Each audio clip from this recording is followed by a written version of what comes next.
Para makasiguro tayo kung ano ang magiging lagay ng panahon sa weekend na ito, samahan natin si April Enerio, live mula sa Pag-asa DOST. April?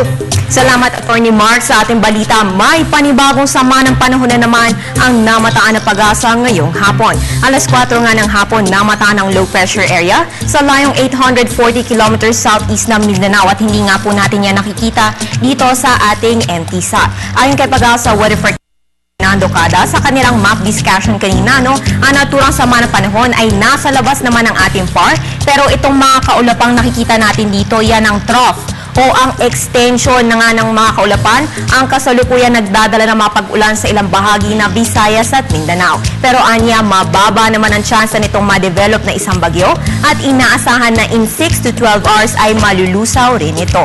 Sa lagay naman ng panahon ngayon hanggang bukas, ang Bicol Region, Eastern Visayas at Caraga ay makakaranas ng moderate to heavy rains at thunderstorms na maaari magdulot ng pagbaha at pagguho ng lupa. Habang ang Calabarzon, Mimaropa at ang natitirang bahagi po ng Visayas at Mindanao ay makakaranas naman ng mahihina hanggang katamtamang pagulan o pagkidlat, pagkulog. Sa Cagayan Valley at mga probinsya ng Aurora at Quezon ay makakaranas pa rin ng mahihinang pagulan dahil nga sa hanging amihan. At ang Metro Manila at natitirang bahagi ng Luzon ay makakaranas naman ng magandang panahon maliban na lamang sa mga panandali ang mga pag-ulan.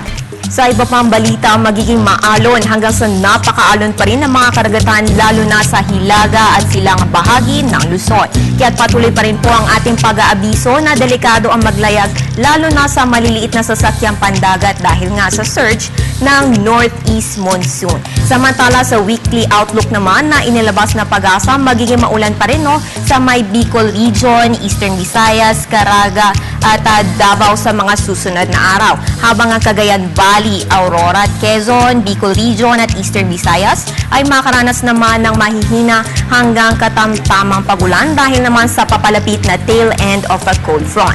Inaasahan naman ang unti-unting pagganda ng panahon sa Mindanao at natitirang bahagi ng Visayas Tuesday hanggang Friday sa susunod na linggo. Asahan pa rin po ang magandang panahon sa Metro Manila at natitirang bahagi ng Luzon, maliban na lang sa mga panandali ang mga pag-ulan. At magpapatuloy pa rin po ang malamig na gabi, madaling araw at umaga, lalo na sa Hilaga at gitnang Luzon dahil sa patuloy na pag-iral ng hanging amihan. At yan na po ang pinakahuling balita mula dito sa Pag-asa DOST. Para sa Telebisyon ng Bayan, April Enerio.